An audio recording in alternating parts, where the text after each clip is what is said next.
sorry I'm late. I had to stop by the Wax Museum again and give the finger to FDR. We know Al-Qaeda, Zawahiri, is supporting the opposition in Syria. Are we supporting Al-Qaeda in Syria? Well, it's a proud day for America. And by God, we've kicked Vietnam syndrome once and for all. Thank you very, very much. I say it again, you've been had. You've been took. You've been hoodwinked. These witnesses are trying to simply deny things that just about everybody else accepts as fact. He came, he saw, he died. Well, we ain't killing their army, but we killing them. We be on CNN like, say our name, bitch, say it 3 times. The meeting of the largest armies in the history of the world. Then there's going to be an invasion. All right, y'all, introducing Dave Lindorff, who is a contributor to The Nation. And, it says here, formerly covered Hong Kong and China news for Business Week back in the 1990s. So that would explain some of the expertise involved in reporting this story for The Nation. Exclusive, the Pentagon's massive accounting fraud exposed. Welcome to the show. Dave, how are you doing? Thanks for having me on. Very happy to have you here. And, hey, this is interesting. So, I mean, we all know that the budget is out of control and that if you throw in the VA and the nukes and the Department of Energy and everything, it's right around $1 trillion a year we spend on militarism here. And we also all know that they never account for where all the money goes. But you actually really did figure out a whole new thing here, a whole new facet to the story of how this all works and or doesn't work at the Pentagon here. And you have the anecdote even, which is, I think, somewhat famous, of Donald Rumsfeld from September the 10th, 2001, saying, hey, there's $3 trillion missing. And people said, missing? Sounds like embezzled, but $3 trillion sounds like a lot. And what's the explanation for that? And then, of course, there's an attack the next day, and no one in power, anyway, ever mentions it again, I don't think.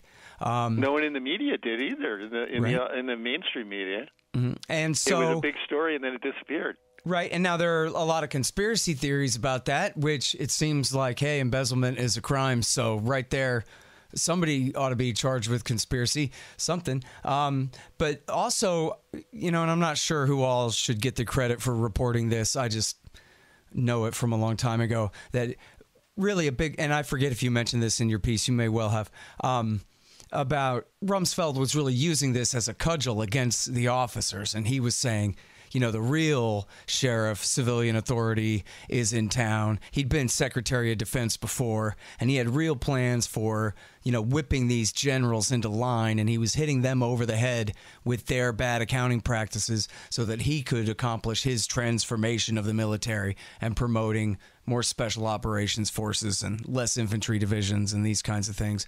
That was his priority at the time. But anyway, that was part of it. Yeah, no, there's, that's possible. I think, though, that the reason I included it in the story is it showed that, it's possible. I don't know if it's true, but it's certainly possible on the evidence of Rumsfeld, who was a, classic micromanager, that even people in the top ranks of the Pentagon don't know what the hell this all is about. This could be something that's been going on in the Pentagon for decades at the mid-levels to keep things all opaque. Mm-hmm. And because frankly, I was just talking with somebody. I was saying I don't think a guy like Mattis particularly gives a damn about the Pentagon's accounting. It's not a priority item for the guy, and if there's a lot of fraud going on in the accounting of on the books, and it's working the magic of increasing the Pentagon's budget every year, why would anybody look into it at the Pentagon? Right. Yeah, what do they care? I think there was a CIA report one time that said the national debt was something to worry about, but I can't think of any DIA reports that said that. No, none of these guys have ever had a job in their life. What do they know about accounting or anything? What do they care about that? It all comes out straight out of our paychecks to their accounts, so they're not too worried. I could see why they wouldn't be. But so, okay, now, and here was the thing too, right, is they had, $500 billion budgets through the 90s. They were wildly inflated still, even after the Cold War and through the Clinton years. And yet, but so $3 trillion does sound like a lot. So, but you explain in here where those inflated numbers really come from. As bad as they are at misspending our money, they're not as bad as they claim to be. Well, I think they are as bad as they seem to be, but not in the way that people have suspected who've seen these numbers and wondered about them. I know, when Mark Skidmore, who's the professor at Michigan State University who gets the credit for having tallied up all the numbers, and by the way, there may be more because he only was able to look at the Office of Inspector General numbers at the DoD, and they only audit a portion of the Pentagon budget each year. That's an internal group auditing their budget, and they would audit, say the Army budget in 2015, the Navy budget in 2017, the Marine budget. I can't remember what year they did the Marine budget, but they'll do a unit, and they'll do other parts of the Pentagon budget too, at different years, because they've got limited staff. And these are what they found in those limited audits, $21 trillion in 20 years, from 98 to 2015. So, unless 26, 25 years. But anyway, there's other parts of the Pentagon budget that haven't been looked at. So it might be double that, not the number of plugs. Mark was speculating that some of this significant amount of this could be secret money flowing to the Pentagon that's unappropriated, and we've gone back and forth on this in discussions. My view is that they can't be real money in any significant way, because if the Pentagon were spending trillions and trillions of dollars in or even $1 trillion a year in unaccountable spending, that would have a huge impact on the economy, and we wouldn't have even had a recession. It would be I don't know about that. deficit spending gone amok, and if anything, what we'd have is a lot of inflation, which we haven't had because of the amount of money being poured in and the printed money that wouldn't be backed by anything. So right. I kind of doubt that any significant amount of it is secret money, but I wouldn't deny that the accounting is so gimpy that it's possible some small amount of it is money that's bypassing the congressional appropriations project process, which would be totally unconstitutional. Right. But then, okay, but what you're saying in here, though, really is you came up with the simplest explanation, the reasonable explanation for why it seems like they're missing all this money. And that's really because for their own bureaucratic purposes, it makes sense for them to claim that they've spent all of this money that they never had in the first place and that they've never spent in an attempt to get more in their budget next year. Everybody, my age is familiar with that old Michael Douglas movie, Falling Down, where he's the defense contractor who gets laid off when there's no more Cold War, and now he's got to go get a real job, and so he's all mad. And then he finds the guys who are tearing up the freeway, and he makes them admit that the only reason they're blocking all the traffic and close down all the bridges at this big interchange is just because they have to spend all the money in the budget so they get more next year. But you're saying this is that same phenomenon, but they're inflating even more, vastly more than they even expect to really get. But yeah, and there's two things about that. One is that it's been done before, as Chuck Spinney told me. In 1980, they built up a slush fund of $100 billion pretty quickly by overstating the amount of inflation that they needed to get advanced in their budgets. They were putting a 30% inflation adjustment in all their budget figures back in the 80s. And we did have high inflation back then. It got, I think, as high as 12% one year. but nothing like 30%, and they were pocketing the difference that was unspent and building up this unaccountable surplus that they could use for things like Iran-Contra and stuff. So I think it's quite likely that that's what they're doing now. That they ask for more. They say they spend more than they do. Congress then appropriates a higher budget for the next year based on, believing that they spent all that money that they gave them the prior year. And then the Pentagon takes the unspent money and shoves it into corners where it can't really be spotted, and they've got, money that they can use without any oversight for whatever dark purposes they might have. But I do know that I was told that one of the most corruption-prone areas of the Pentagon budget is contractor support, which is contractor support funds are the funds that go to, say, like take Lockheed Martin that has this, $1.5 trillion flying turkey, the F-35 project.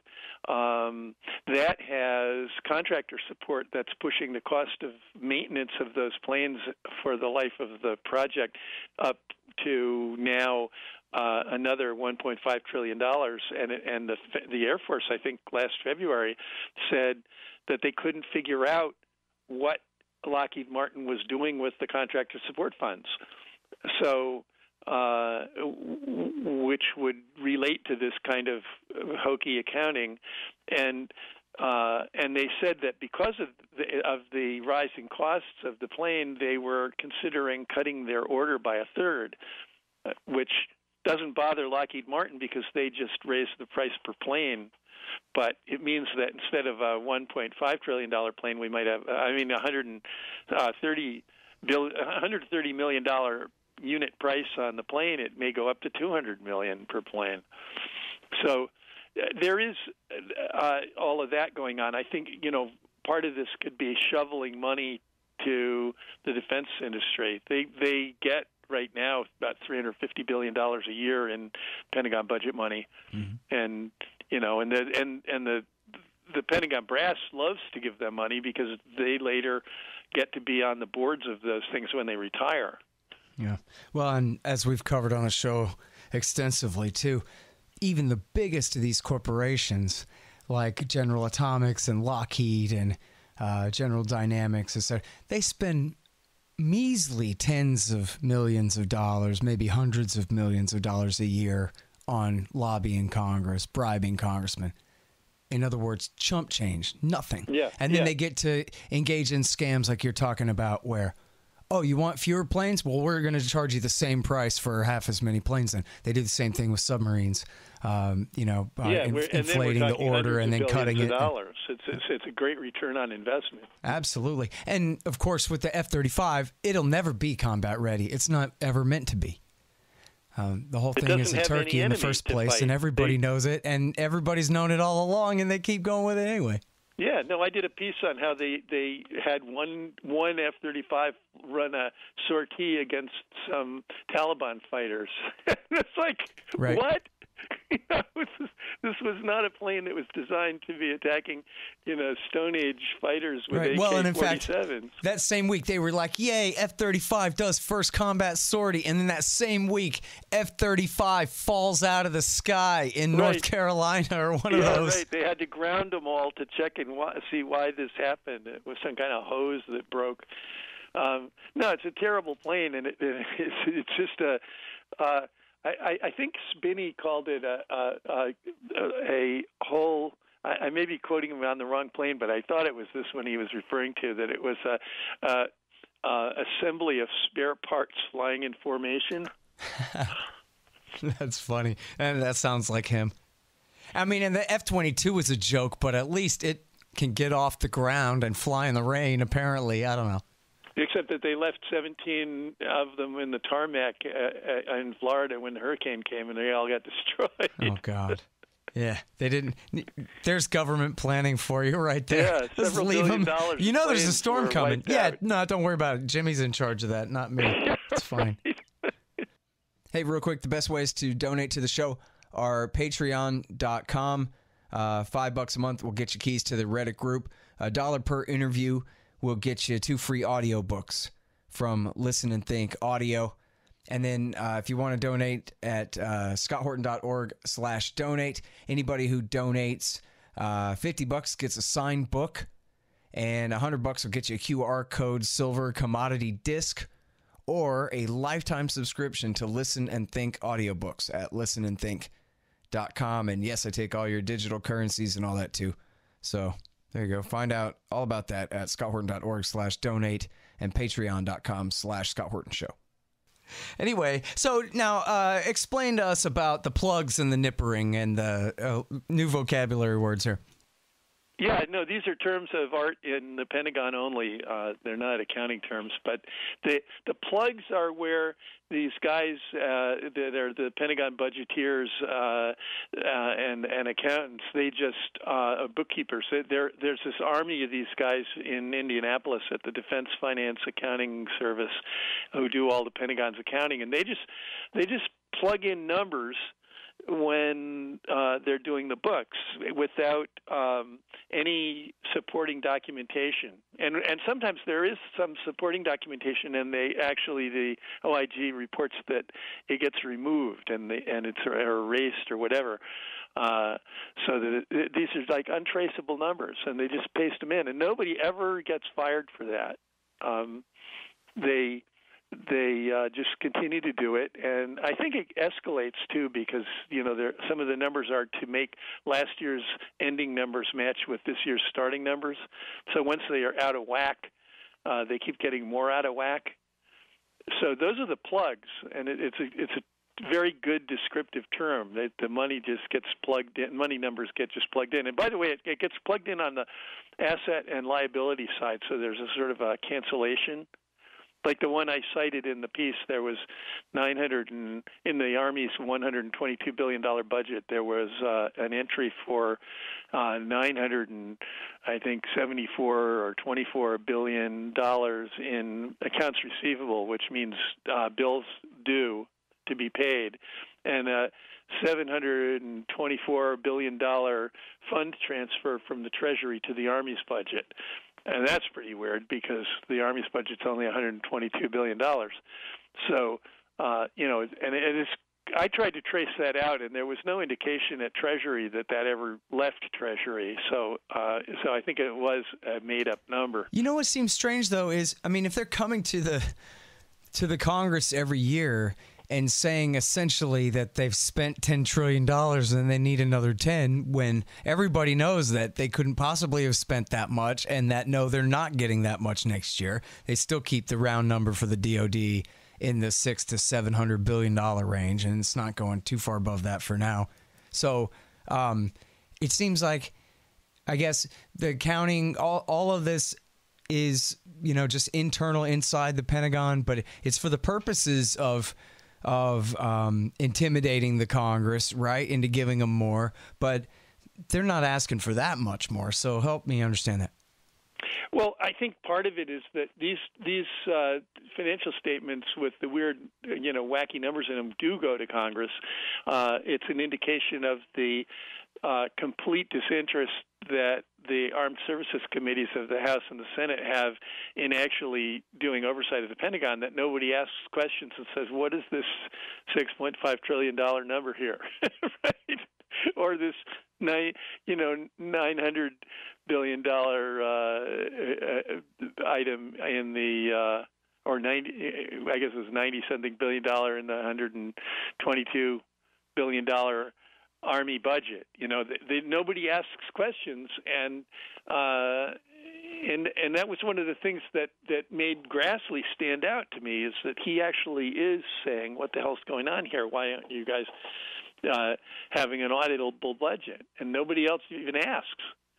So, I've been trying to get I've worked on this article for several months. I was trying to get Beto O'Rourke, who was on the House Armed Services Committee, Tulsi Gabbard, Bernie Sanders, who is talking about Pentagon waste all the time, and none of them were coming in to talk with me. Nobody made the time to talk to me about this story. Now I'm trying again. Now that the story's out, maybe they'll say something. I don't know. I think people are scared of the number. Mm-hmm. Well, I mean, it's also true that in the years like the article I did for FAIR 2 years ago was really about how there's this weird number and nobody in the mainstream press is reporting it. And I thought that was strange because it seemed to me, okay, it is a real number. It's a number that is being reported by the OIG. Why isn't the New York Times or the Washington Post asking questions about it? And I think what's happened is that, and maybe this is by design by the Pentagon, that the numbers are so screwy that the mainstream press is afraid of it. They're afraid to be accused of being, tinfoil-hatted conspiracy theorists, which is the worst thing you can say to a New York Times editor or a Washington Post editor. So it takes somebody who has no shame or self-respect like me to ask the question.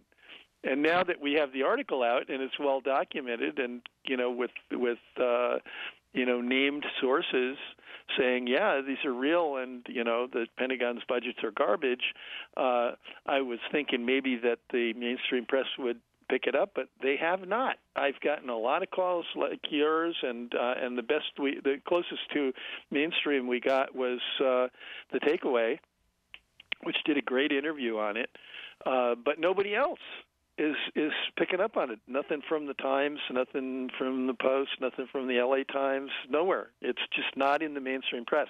No TV. You'd think somebody'd be doing something. I even thought, that the Times would have, maybe the moon landing size headlines, Pentagon fails first audit, but that didn't even make the first page. Yeah. And by fails means, really, I think the way you describe it here is they failed to even do it. Basically, the accounting firm came in and said, well, we spent a year looking at it, and we don't know where to begin. And so we got nothing for you. They failed to have an audit. That's incredible. If you, it's sort of Enron on steroids. The typical situation with an audit is that you have, say, General Electric, and they'll have an audit, and the outside auditor that they have to have every year, on quarterly and annual financial statements, will write a comment letter along with the reviewed documents, and it has to be published in their annual report. They have this comment letter saying that we disagree with, XYZ in the audit.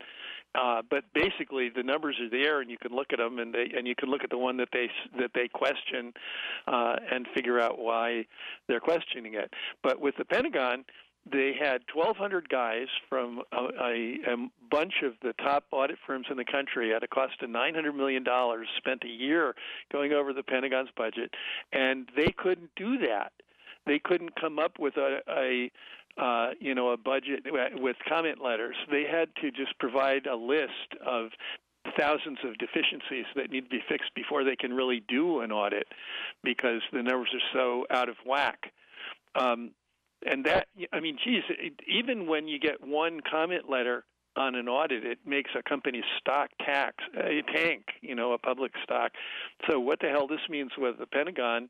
If they were a private company, they would be junk bond status, and their stock would be down in the toilet.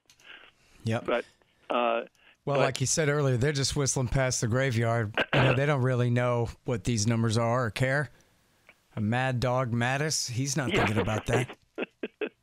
Why would he? And meanwhile, we're left with the reality that half of our taxes, 54% of our taxes, go to pay for the Pentagon, and we don't know what the hell they're spending it on. Right. Well, and another huge portion of it is just to pay interest on the debt, which is taken out in order to pay the Pentagon as well. So and calculate pay for that wars in. Too, that we're all funded on debt. And think about for just regular working class or middle class people, where every bit that they are taxed in income taxation, taken out of their paychecks their whole lives from the time they're 16 years old for their entire working lives, and think of all that money just going to be the remainder on some payment to some bondholder for the national debt, where it didn't even go to a tire nobody ever used on one of these worthless jets. It went to nothing. You know, but it costs that much to you. And think about how much you've paid in tax to think that money just goes to the ether, you know? You know what gets me is that if this same story were about something with some little budget in two digits, you know, like tens of billions of dollars, like the Health and Human Services Department or the Education Department or the EPA or, you know, one of those parts of the government, and the same scandal happened of, you know, these plugs and nippering, the public, the Congress, the media would be going ballistic. It would be hopefully anyway. That would be on page one. Yeah. And you'd have congressional hearings into it. You know, the scandal of the welfare department, you know, with plugs and nippers and that stuff. And it's the Pentagon, which is like a factor of 10 larger than any of those other budgets, and nobody gives a damn. Well, and according Nobody's to the even paying polls, you're attention. looking at the last single institution in American public life that enjoys confidence, broadly speaking. So if it came to a real contest between them and the Congress and the presidents, I think that people might just take the side of the Pentagon. I know Nicholas Kristof would, you know, that's kind of the... Yeah, that's true. That's true. The center-left Democratic thinking is that, look, no one's more capable of accomplishing things than David Petraeus, even though all he's ever done is lose 2 wars. But anyway, the Pentagon, the Army, it works, and the rest of society could learn a lot from their example, and et cetera, et cetera. You know what it is? People get confused. Let's say, I mean, I think your average grunt, the people join the military for 2 reasons. One is that they're psychos and want to kill people, and the other is that, you know, they need, well, 3 reasons. One is that they want a job and they can't get one in the private market, and the third is that there are people who actually join to serve their country, and all of those are, aside from the ones that just want to kill people, you know, the guys that want to get a job and the guys that want to serve their country, or women too, are, you know, they're doing a noble thing, just like anybody who goes to work, or as a teacher or whatever, and, you know, more power to them. But, you know, when you go up the ranks into the people that make policy, that do budgets, that do all this stuff, these are the same self-aggrandizing, greedy, self-promoting people that you see in every other branch of government. There's nothing special about generals and about, you know, the politicians, civilian Yeah, Harry politicians Brown used to that say, they're just the post office with M16s. Yeah, that's right. That's about right. There's nothing noble about these guys. They're self-promoting. They're into building their power and budgets, just like every other bureaucratic organization. There's nothing honorable about them. They're not there to defend our freedom. They're there to defend their budgets and their salaries and their pensions. And by the way, the 2 areas that they were able to account for were pensions and payroll. Oh, yeah. Well, and of course, I mean, there are segments of society that are wholly dependent on it. I mean, it really is a welfare program for working class people, as much as it is a welfare program for the Lockheed and all the guys on the top end. I mean, the infantry and all their wives and all their kids, all their housing and all their health care and all their education and everything is on the public dime. It's a jobs program and a welfare program and a housing program all rolled together. Yeah. It's And a a lot of national interest healthcare program. groups involved. Everybody always screams to high heaven when they want to close a military base, and yet it's always only economically beneficial wherever they do. Turn Air Force bases into airports and turn Army bases into shopping districts or industrial parks or whatever. That stuff, it works great every time. I mean, practically speaking, I mean, the Bergstrom Airport outside of Austin, for example, used to be the Bergstrom Air Force Base. And then when the Soviet Union ceased to exist, it ceased to exist as a base anymore. And they said, Austin's growing. We're going to have to move the airport out of town anyway. Let's go ahead and do it. And I don't think anybody's complained since. Right, right. I can think of some more around here that could use closing. But anyway, yeah, you know what? It's a fascinating thing, and I think maybe most of all is what you were saying about how little anybody in the mass media cares. That sort of just the simple Chomsky propaganda model where the reality as presented within that framework, you can argue about it. But you cannot challenge the framework of what's going on, or the basic facts of the situation, of whether it's the motive behind this is all spreading democracy, or whether it's the Pentagon budget is this skewed but not that skewed, or we have to go save the people of Libya from Muammar Gaddafi, or whatever ridiculous thing that everybody in D.C. is supposed to believe in this week. They rival Hollywood, I guess, in their self-importance and their groupthink and their, trendiness, basically. Come on, guys, we're going to do coin in Afghanistan. Everybody, whoop it up for this new fad, basically. And they just go from fad to fad, and they go from whatever it is. But somebody like you even, The Nation is sort of, it's a liberal magazine, but it's not a leftist one.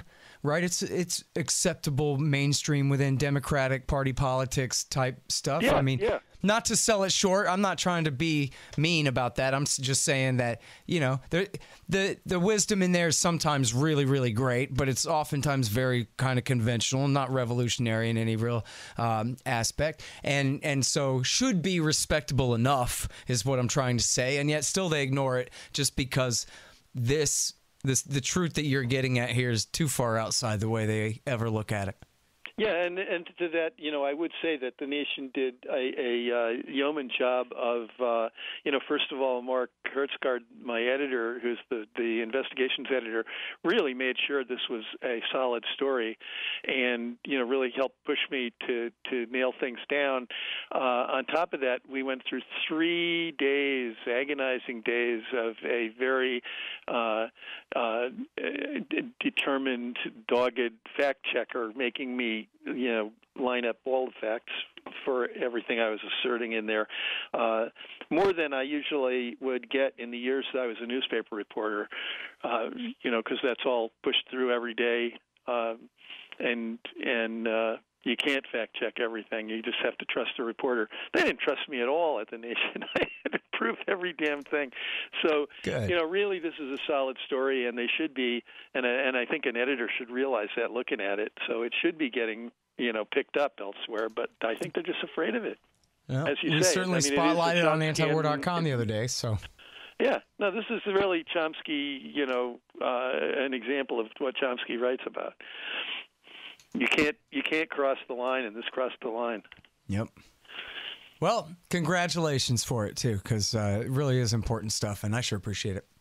Well, I really appreciate your giving it some air down there in Texas. All right. Well, thank you, everybody. That is Dave Lindorff, writing for The Nation. This one is called Exclusive, The Pentagon's Massive Accounting Fraud Exposed. Thanks again, Dave. Okay, thanks for having me. All right, y'all. Thanks. Find me at libertarianinstitute.org, at scotthorton.org, antiwar.com, and reddit.com/Scott Horton Show. Oh, yeah, and read my book, Fool's Errand, Time to End the War in Afghanistan, at foolserrand.us.